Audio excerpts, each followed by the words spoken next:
Welcome to me ఇంటి వంట. ప్రతిరోజు రెండు రకాల టేస్టీ డిషెస్ తో మిమ్మల్ని అలరిస్తున్న మీ ఇంటి వంట ఈరోజు చీరాల వచ్చేసిందండి.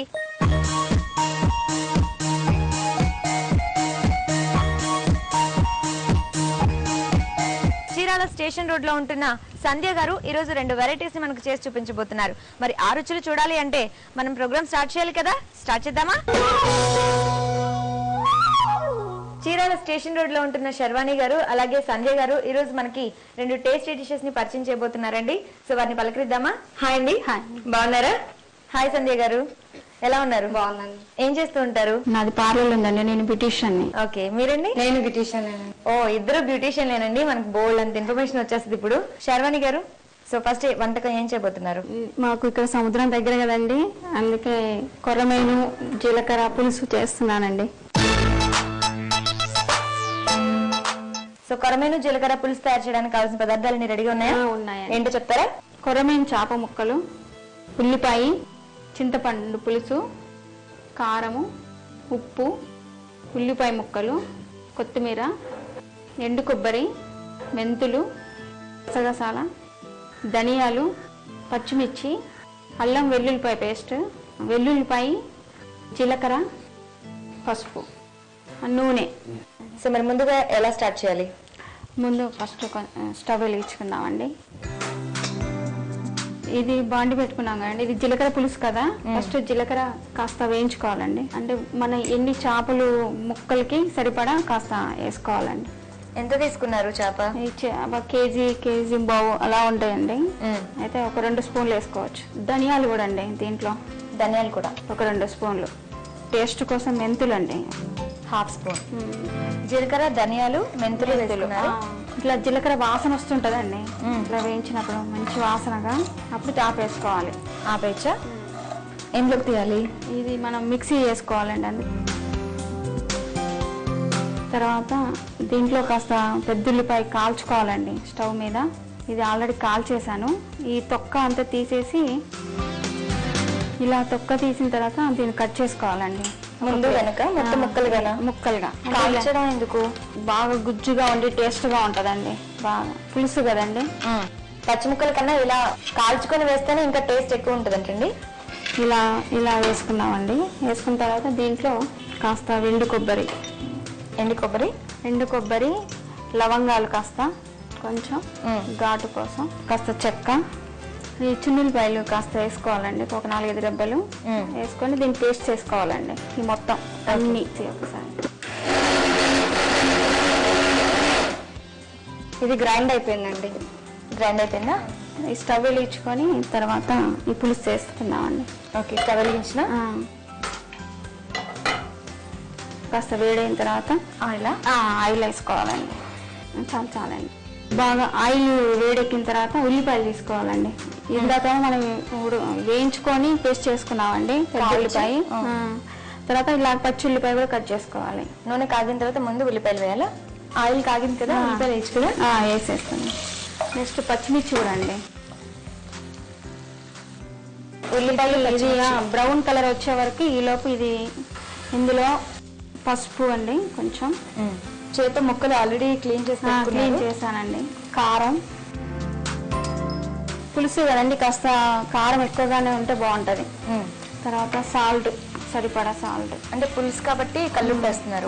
అవునండి. మామూలుగా అయితే సాల్ట్ వేసి, తర్వాత అల్లం చిన్నులపాయ పేస్ట్ కూడా అండి దీంట్లో వేసాము. ఇది కూడా కొద్దిగా వేస్తే బాగుంటది. అంటే చేప ముక్కలు కూడా ముందే పట్టించేస్తే ఇది ఇలా కలుపుకోవాలండి. మొత్తం అన్ని ముక్కలు కలిసి అంతవరకు.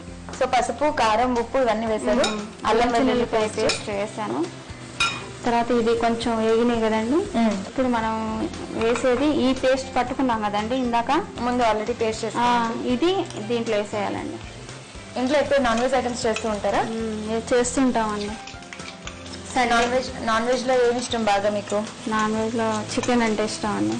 కానీ మీకు సీ ఫుడ్స్ ఎక్కువ దొరుకుతాయి కదా? అవునండి. ప్రాన్స్ కానీ, ఫిష్ కానీ ఇంట్లో ఎక్కువ తింటారా? ఇవన్నీ అత్తయ్య గారు తెస్తారు, మామయ్య గారు. ఇంట్లో సండే మాది బిజినెస్ కదండి, సండే హాలిడే కదా. ఏం బిజినెస్? మాది రెడీమేడ్ షాప్ అండి. మీ వారు? ఓకే, మీరేమో బ్యూటీషియన్, మీ వారేమో రెడీమేడ్ షాప్. ఇది ఇలా బాగా వేయించుకోవాలండి, బ్రౌన్ కలర్ వచ్చేంత వరకు. ఓకే, పేస్ట్ అంతా మంచి బ్రౌన్ కలర్ వరకు వేయించుకోవాలి. వేయించుకొని ఈ తర్వాత కలుపుకున్న ముక్కలన్నీ ఇందులో వేసేసుకోవాలండి. ఓకే, ఇది దీనికి ఇలా గరిటెతో రాదండి, ఇలా ఇలా అంటే వస్తుంది. ఓకే, ముక్క చెదరకుండా ఉంటుంది కదా అలా అంటే. మీకు నాన్ వెజ్ ఐటమ్స్ చేయడం ఎక్కువ ఇంట్రెస్టా? ఇష్టం అంటే చేస్తానండి. అత్తయ్య వాళ్ళ దగ్గర నేర్చుకున్నారా, అమ్మ వాళ్ళ దగ్గర నేర్చుకున్నారా? ఇది మా అత్తగారు బాగా చేస్తారండి, తన దగ్గర నేర్చుకున్నాను. ఎంతమంది మీకు కిడ్స్? నాకు 2 బాబులండి. 2 బాబులు. 2 బాబులే, ఏ ప్రాబ్లం లేదు. రెడీ చేయాలి, స్కూల్ కి పంపించాలి. స్కూల్ కి ఎలాగో వెళ్ళిపోతారులే కానీ 2 పెద్ద పిల్లలు అయిపోయారండి, వాళ్ళు రెడీ వెళ్ళిపోతారు. ఏం చేయాలి తర్వాత? పులుసు వేసుకోవాలి, చింతపండు పులుసు. సో ఇది ఎలా చేశారు? ఇది మామూలుగా ఈ పులుసు నానబెట్టేసుకొని గుజ్జు తీసుకోవాలండి. చింతపండు నానబెట్టుకుని ఆ గుజ్జు దీంట్లో వేసేసుకోవచ్చండి. చేప ముక్కలు వేసిన ఒక 10 నిమిషాలు అవుతుందా, ఒక 5 మినిట్స్? కాస్త వేగిన తర్వాత చింతపండు గుజ్జు వేసేసుకోవాలండి. సంజయ్ గారు చెప్పండి. మీరు బ్యూటీషియన్ అన్నారు కదా, ఇంట్లో ఖాళీగా ఉన్నప్పుడు బ్యూటీషియన్ కాకుండా ఇంట్లో ఇంకేమైనా చేస్తూ ఉంటారా? నాకు ఒక 1 year బాబు ఉన్నాడు, వాటితో సరిపోతుంది నాకు. నో ఛాన్స్ ఖాళీకి అయితే. ఖాళీ అయితే ఉండదు, బాబుతో సరిపోతూ ఉంటుంది. 1 year? 1 year. హాసిని కాస్త మూత పెట్టేసుకుంటే సిమ్లో పెట్టేసుకోవాలండి. ఎంతసేపు ఉడకాలి? ఒక 10 నిమిషాలు, ఒక 5 నిమిషాలు 10 నిమిషాలు అంటే మనకు తెలుస్తుంటది ముక్క ఉడికిందా లేదా అనేది. అప్పటి వరకే. సో మరి సంజయ్ గారు 1 year కిడ్ అయితే మీకు ఎలా కుదురుతుంది? అంటే ఇద్దరము పార్లర్ చేస్తామండి, నాకు హెల్ప్ చేస్తుంటది, నేను తనకి హెల్ప్ చేస్తాను. కూడా ఇంట్లో మాతోటే ఉంటారు, దానివల్ల ఇంత పెద్ద ప్రాబ్లం ఏమనిపించదు. అంతా కలిసి ఉంటే చాలా హ్యాపీగా ఉంటుంది కదా. సో మీరు ఎగ్జాంపుల్ అయితే. ఉడికిందా? ఇలా కలుపుకోవాలండి.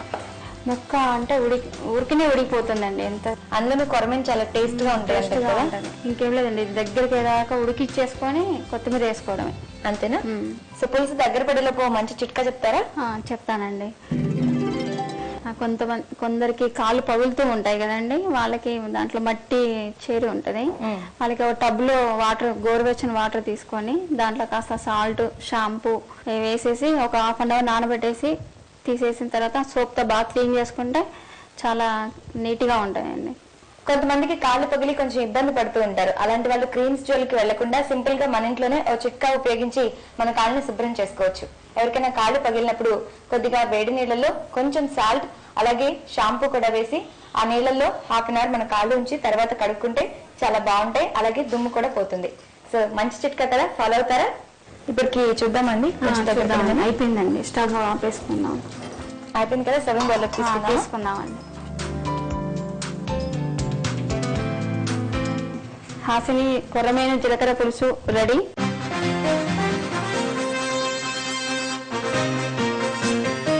సో కొరమేను జీలకర్ర పులుసు తయారు చేయడానికి కావాల్సిన పదార్థాలు, తయారు చేసే విధానం మరోసారి చూద్దామా?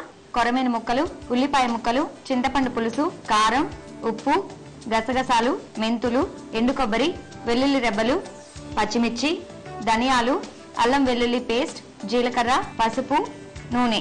కొరమేను జీలకర్ర పులుసు తయారు చేసే విధానం: ముందుగా స్టవ్ వెలిగించి పాన్ పెట్టి అందులో 2 టీ స్పూన్స్ జీలకర్ర, 2 టీ స్పూన్స్ ధనియాలు, కొద్దిగా మెంతులు వేసి వేయించి మిక్సీ జార్లోకి తీసుకున్నాక కాల్చుకున్న ఉల్లిపాయ ముక్కలు, ఎండు కొబ్బరి, చెక్క, లవంగాలు, వెల్లుల్లిపాయలు వేసి గ్రైండ్ చేయాలి. తర్వాత స్టవ్ వెలిగించి పాన్ పెట్టి 1/2 కప్ నూనె పోసి నూనె కాగిన తర్వాత ఉల్లిపాయ ముక్కలు, పచ్చిమిర్చి చీలికలు వేసి వేగనివ్వాలి. ఈలోగా చేప ముక్కల్లో పసుపు, కారం, తగినంత ఉప్పు, అల్లం వెల్లుల్లి పేస్ట్ వేసి బాగా ముక్కలకి పట్టించాలి. ఇప్పుడు వేగిన ఉల్లిపాయ, పచ్చిమిర్చి ముక్కల్లో ముందుగా గ్రైండ్ చేసిన పేస్ట్ వేసుకుని అది కూడా బాగా మంచి వాసన వచ్చే వరకు వేయించి తర్వాత ఈ చేప ముక్కలను ఆ పాన్ లో వేసుకుని కలుపుకొని చింతపండు గుజ్జు వేసి మూత పెట్టి సిమ్ లో ఉడికించుకోవాలి.